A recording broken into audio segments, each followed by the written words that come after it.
friends, it's Rachel. Welcome back to my channel, and welcome to another reading vlog. Only this time I'm going to be reading 2 books instead of just 1.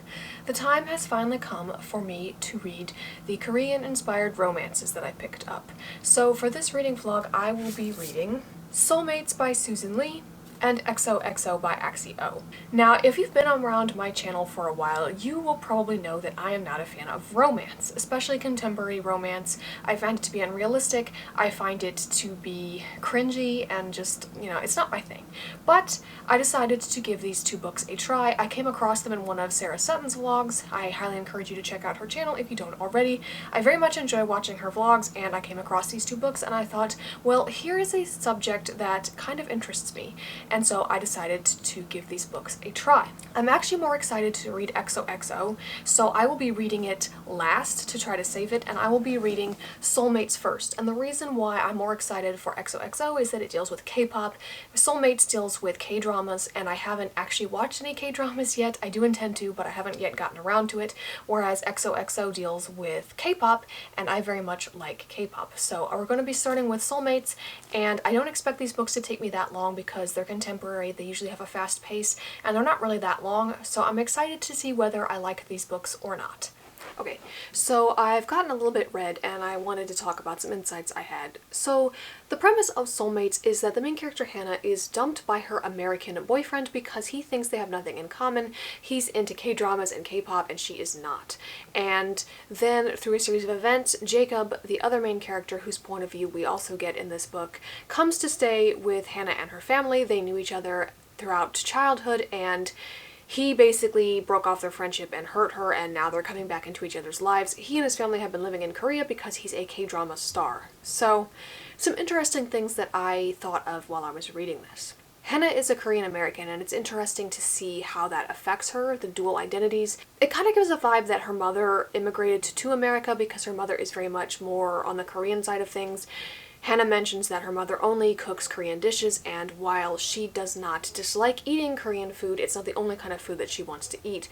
And so it's interesting to see that kind of dynamic that Hannah has to balance and juggle.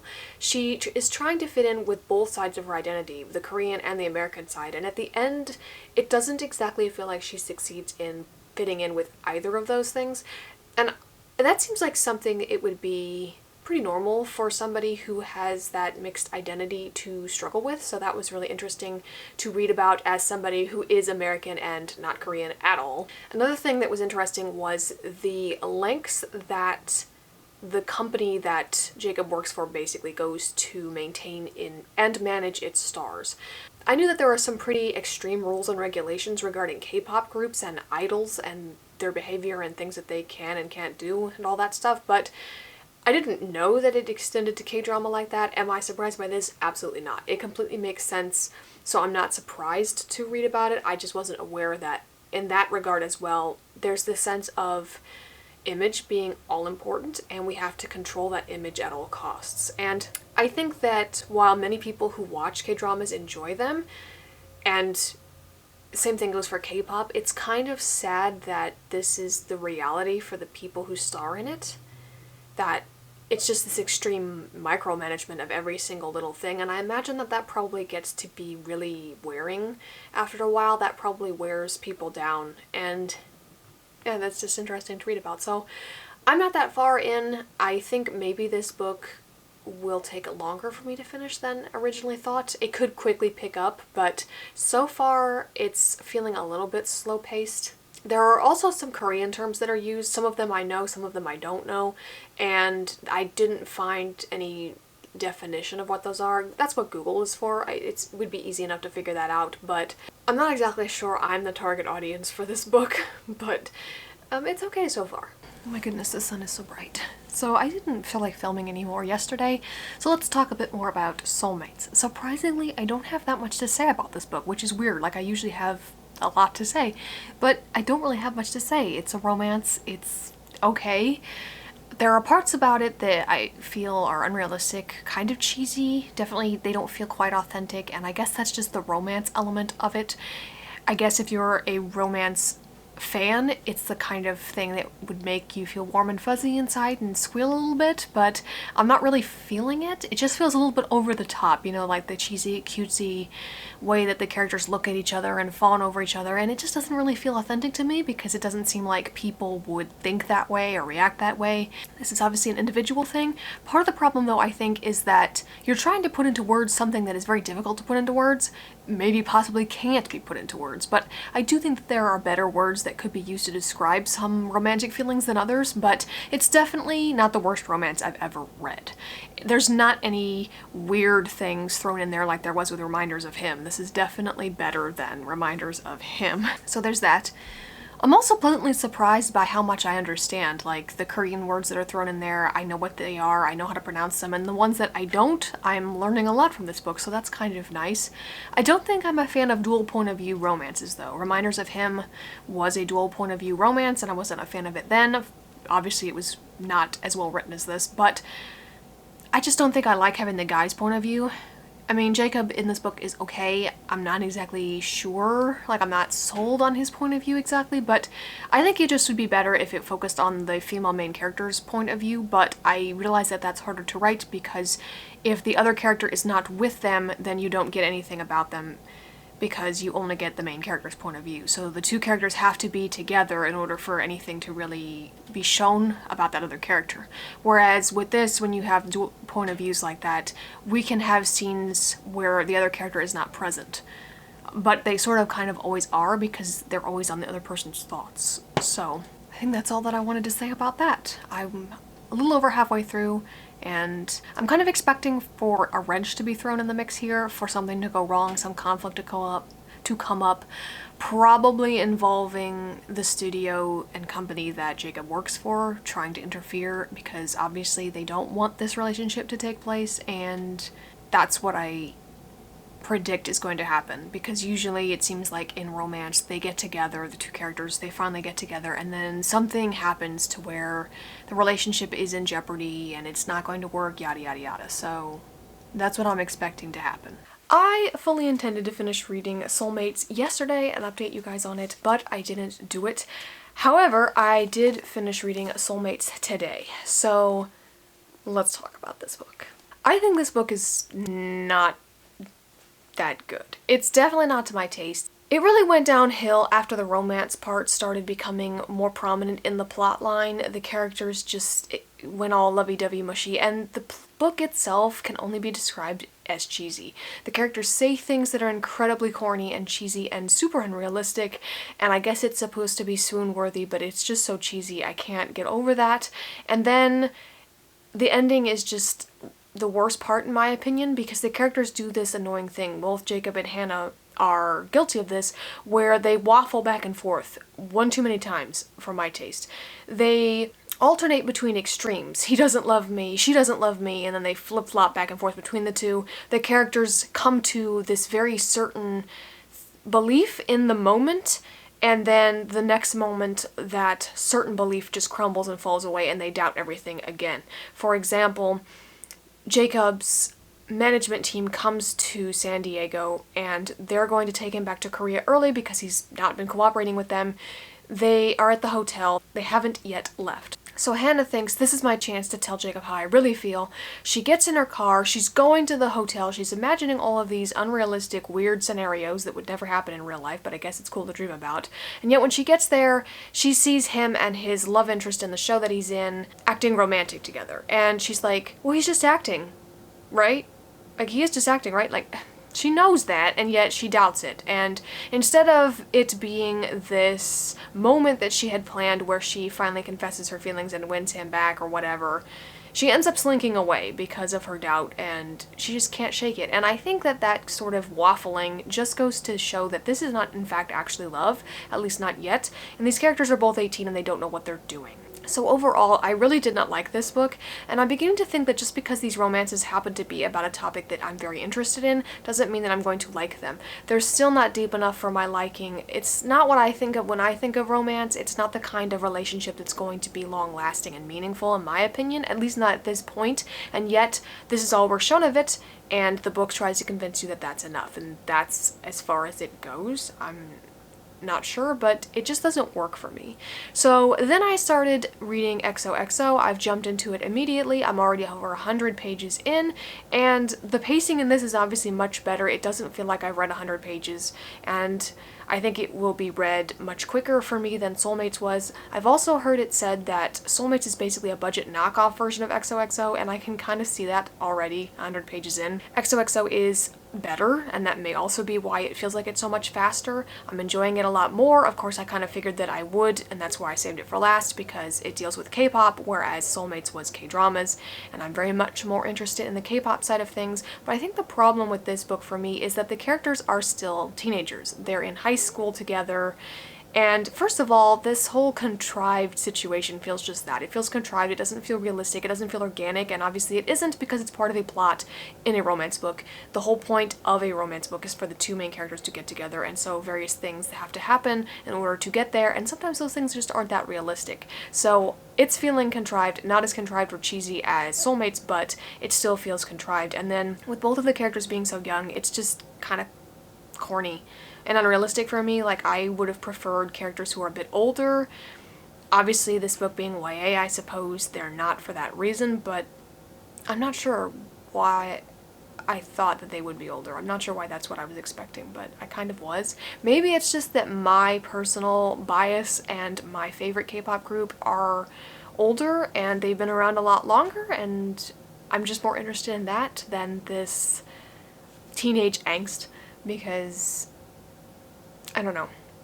It's not like I'm that much older than these characters, but I feel much older than these characters because it's like I was there once and I know what it's like, and you think that this is everything, and then if it doesn't work out, it's the end of the world, but it really isn't. Anyway, so that's what I thought of Seoulmates. I didn't really like it. I thought it was really cheesy, and if you're into cheesy, great, good for you. Maybe this book will be for you, but it wasn't for me. I'm just hoping that XOXO is better.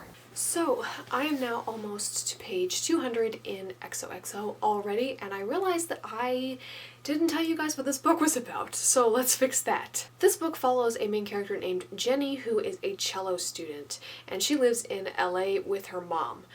One evening, she encounters Jaiwoo, who is unbeknownst to her a K-pop idol. He leaves to go back to Seoul, and then Jenny's mother tells her that her grandmother, who lives in Korea, is in bad health, and so her mother is going to Korea to visit her grandmother, and Jenny decides to go along. And wouldn't you know it, the elite school that Jenny enrolls in while in Korea, which has to do with the performing arts, also happens to be the same school that Jaiwoo and all the other members of XOXO go to. And of course, romance ensues. So the main conflict of this book is that because Jaiwoo is a K-pop idol, he's not allowed to date anybody. This is pretty much a strict rule and is enforced strictly. This book is, I think, in my opinion, better than Seoulmates was, but the one thing about Jacob and Hannah's relationship was that the chemistry between the two characters made sense. They knew each other since they were children, and they were friends first, so it made sense that they would eventually fall for each other. However, the chemistry in XOXO doesn't really feel authentic to me. It doesn't really feel like there's any reason for it to be there, and the reason for that is that the chemistry can basically be summed up as Jaiwoo is hot. Of course he's hot. He's a K-pop idol. It's kind of a requirement. But that's not enough. There's not really enough to base a relationship on, and this is again a case where the book tries to make you think that the characters have this connection.